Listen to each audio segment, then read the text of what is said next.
Hello students, मैं समीर खान आपका ambition science campus अपने चैनल में आपका वापस स्वागत करता हूँ एक नए टॉपिक के साथ, एक नई एनर्जी के साथ। उम्मीद है आप लोग घर पर स्वस्थ होंगे और सुरक्षित होंगे। ओके गाइस, हम स्टार्ट करते हैं आज का टॉपिक। वो है टॉपिक इम्पोर्टेंट विद्युत ऋणता, इलेक्ट्रोनेगेटिविटी। ये टॉपिक कंपटीशन एग्जाम्स में भी आता है और 10th क्लास का तो मेन टॉपिक है ही, चाहे वो एनसीईआरटी हो, चाहे आरबीएसई हो, सीबीएसई हो, चाहे आईसीएसई हो। इलेक्ट्रॉन नेगेटिविटी और इलेक्ट्रॉन एफिनिटी कई बार कंफ्यूजन कर देते हैं। तो इलेक्ट्रॉन एफिनिटी में तो क्या होता है कि जो इलेक्ट्रॉन एक्सेप्ट किया जाता है उससे एनर्जी रिलीज होती है, ठीक है। लेकिन जो इलेक्ट्रोनेगेटिविटी है, इलेक्ट्रोनेगेटिविटी क्या होती है कि आपने बॉन्ड्स पढ़े होंगे। बॉन्ड्स दो प्रकार के होते हैं, एक होता है आयनिक बॉन्ड और एक होता है कोवेलेंट बॉन्ड, अर्थात आयनिक बंध और एक सहसंयोजक। आयनिक बॉन्ड में क्या होता है कि एक जो एटम है वो अपना इलेक्ट्रॉन दान कर देता है तो उसका अष्टक पूरा हो जाता है, और जो लेने वाला एटम है वो अगर एक इलेक्ट्रॉन ले लेता है तो वो अपना अष्टक पूरा कर लेता है। तो दोनों एक दूसरे को अपना आयन देते और लेते हैं, और आयनों का स्थानांतरण क्या कहलाता है? आयनिक बंध। लेकिन यहाँ बात किसकी होगी? कोवेलेंट बॉन्ड की, सहसंयोजक बंध की। सहसंयोजक बंध में क्या होता है कि यहाँ पर कोई भी दो एटम आपस में एक बॉन्ड से रिलेटेड है, बॉन्ड से जुड़े हुए हैं। बॉन्ड से जुड़े होने के बाद जो पावरफुल है, जो इलेक्ट्रॉन को अपनी तरफ खींच सकता है, वो इलेक्ट्रॉनों को अपनी तरफ खींच लेगा और इलेक्ट्रॉन खींचकर उसकी तरफ चले जाते हैं। ये कौन सी प्रक्रिया कहलाती है? इलेक्ट्रोनेगेटिविटी, जिसे कहते हैं विद्युत ऋणता। तो थोड़ा डेफिनेशंस पे गौर करते हैं। Definition is, it is the property of an atom which attract the electrons of a bond as covalent bond.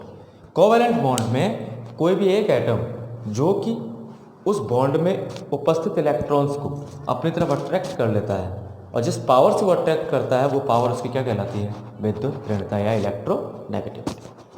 Hindi में समझ लीजिए, कोवेलेंट बॉन्ड को हिंदी में कहते हैं सहसंयोजक बंध, और कोवेलेंट कंपाउंड को कहते हैं सहसंयोजक यौगिक। इन यौगिकों में असमान परमाणुओं के मध्य बने हुए रासायनिक बंध के इलेक्ट्रॉन को परमाणु द्वारा अपनी तरफ आकर्षित करने का गुण विद्युत ऋणता कहलाती है। एग्जाम्पल, मैंने दो सेम एलिमेंट लिए, सेम एटम, इसके पास भी एक इलेक्ट्रॉन है और इसके पास भी एक इलेक्ट्रॉन। ओके गाइस, अब ये अगर इसको दे दे तो ये खाली, और ये इससे ले ले तो ये तो अपना कोष पूरा कर लेगा, लेकिन ये न जाएगा तो यहाँ पे कोवेलेंट नहीं होगा। तो क्या होगा? ये दोनों ही इलेक्ट्रॉन दोनों में आएंगे इस प्रकार। तो यहाँ पर ये दोनों सेम एलिमेंट हैं, तो यहाँ पर जो बॉन्ड बनेगा वो कैसा बनेगा?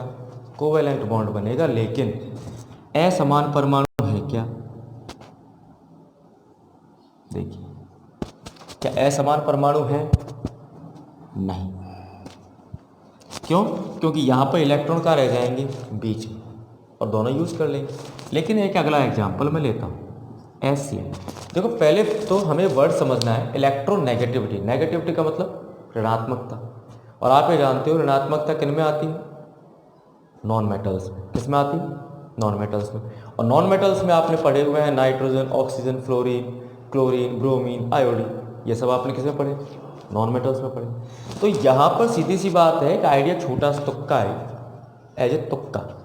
तुक्का समझने वाली चीज़ ये कि इलेक्ट्रोनेगेटिविटी मीन्स इलेक्ट्रॉन को नेगेटिव द्वारा खींचा जाने वाला। तो इलेक्ट्रॉन को नेगेटिव वाला खींचेगा कौन? जिस पे नेगेटिव आयन होगा, और जिस पे नेगेटिव आयन होगा वही इलेक्ट्रॉन को खींच पाएगा।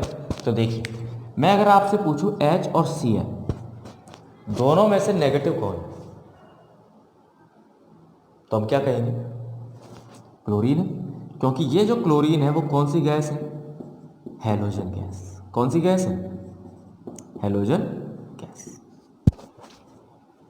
ओके गाइस, जब ये हैलोजन गैस है तो इस पे आयन कौन सा है? नेगेटिव। तो देखिए, हाइड्रोजन के कोवेलेंट बॉन्ड में क्या होता है? साझा होता है। क्या होता है? साझा। साझे का मतलब होता है मैं एक दूंगा तो तू भी एक देगा, मैं 2 दूंगा तो तू भी 2 देगा, मैं 3 दूंगा तू भी 3 देगा। ये मैं आपको कार्बन वाले चैप्टर में अच्छी तरह समझा दूंगा। तो यहाँ पे H के पास 1 इलेक्ट्रॉन है, इसको चाहिए कितना? 1। इसके एक्स्ट्रा ऑर्बिट में कितने हैं? 7। तो ये क्या करेगा, जब ये 1 का साझा करेगा तो ये भी 1 का साझा करेगा, पार्टनरशिप करेगा। तो यहाँ पर ये आ जाएगा इसके साथ, लेकिन ये जो साथ वाला है ये इससे अपना इलेक्ट्रॉन ले लेगा या नहीं ले लेगा? ले लेगा। तो ये हाइड्रोजन अपना इलेक्ट्रॉन किसको देगा? क्लोरीन को देगा या नहीं? क्लोरीन ने दिया है क्या इसको? नहीं, क्यों? क्लोरीन पावरफुल है, उसके अंदर नेगेटिविटी है, तो वो उससे अपना इलेक्ट्रॉन उससे ले लेगा, खींच लेगा। तो यहाँ पर जो बॉन्ड बना वो बॉन्ड कौन सा है? Covalent bond. और कोवैलेंट बॉन्ड के इलेक्ट्रॉन्स को कौन खींच रहा है? क्लोरीन। तो ये कहलाता है विद्युत ऋणता या इलेक्ट्रोनेगेटिविटी। एग्जाम्पल समझ पे आया सर? सबको समझ में आया? एक एग्जाम्पल और लेते हैं। हमने लिया Na और एक लिया Cl।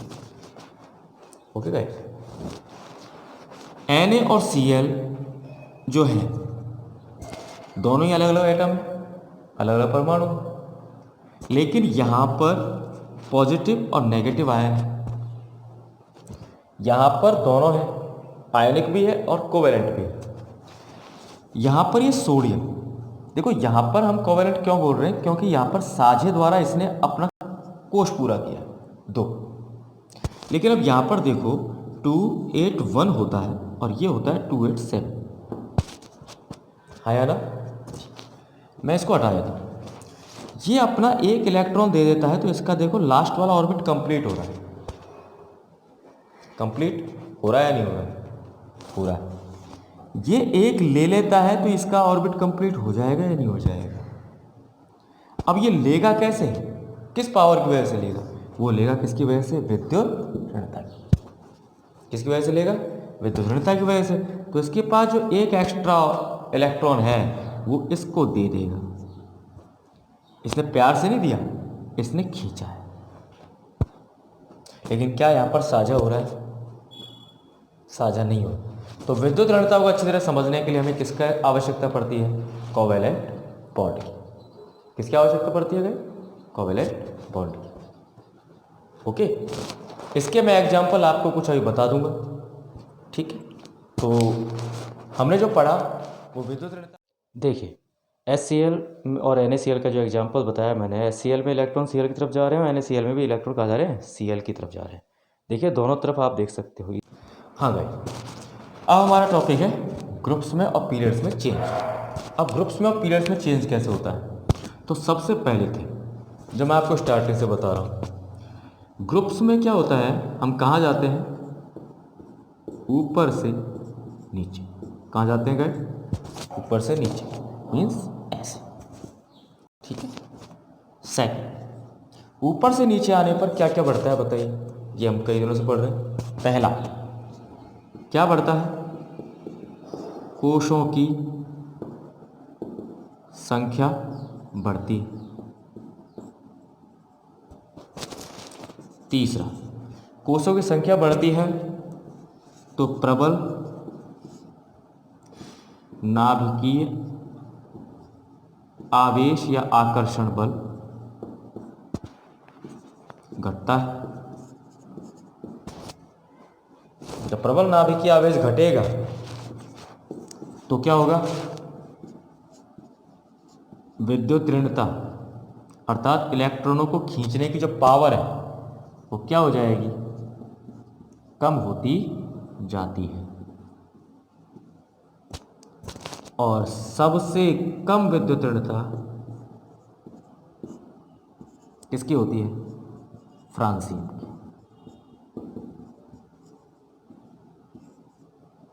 किसकी होती है गाइस? फ्रांसियम की होती है। समझ में आया होगा? अब पीरियड्स देखते हैं। पीरियड्स कहाँ चलते हैं?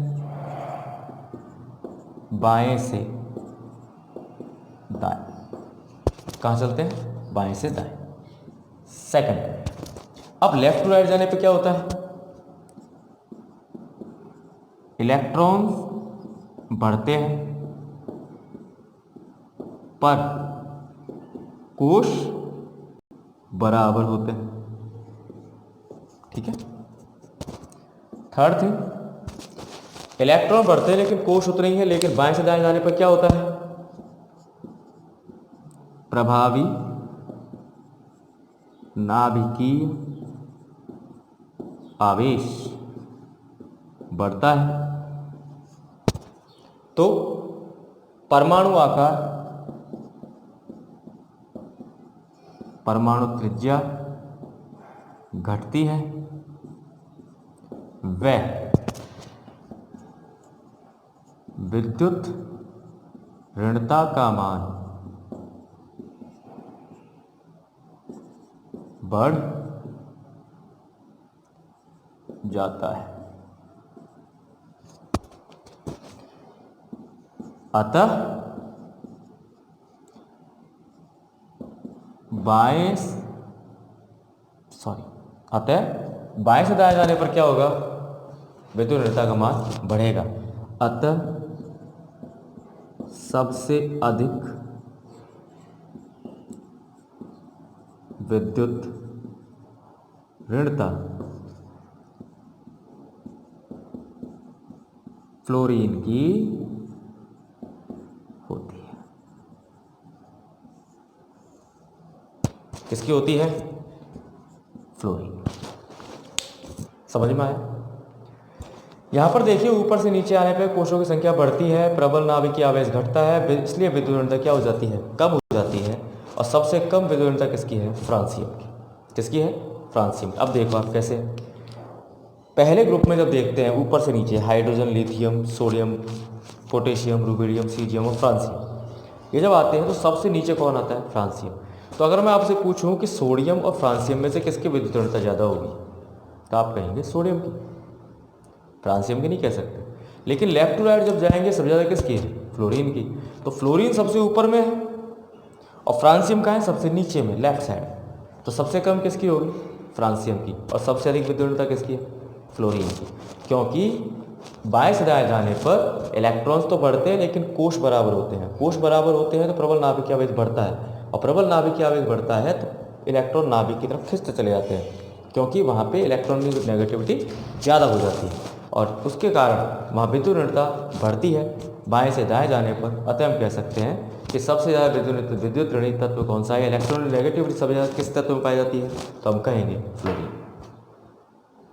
ओके गाइस, तो समझ में आया होगा आई होप। और मैं कुछ एग्जाम्पल आपको स्लाइड में भी बता दूंगा अभी, ठीक है, आप उनको देख लीजिएगा, समझ लीजिएगा। ओके गाइस, तो आज के लिए इतना ही। Thank you. घर पे रहें, सुरक्षित रहें। हाँ, तो देख लीजिए एग्जाम्पल गाइस। आवर्त सारणी में जो ग्रुप है ऊपर से नीचे आने पर तो विद्युत ऋणता घट रही है, लेकिन बाएं से दाएं जाने पर क्या हो रही है,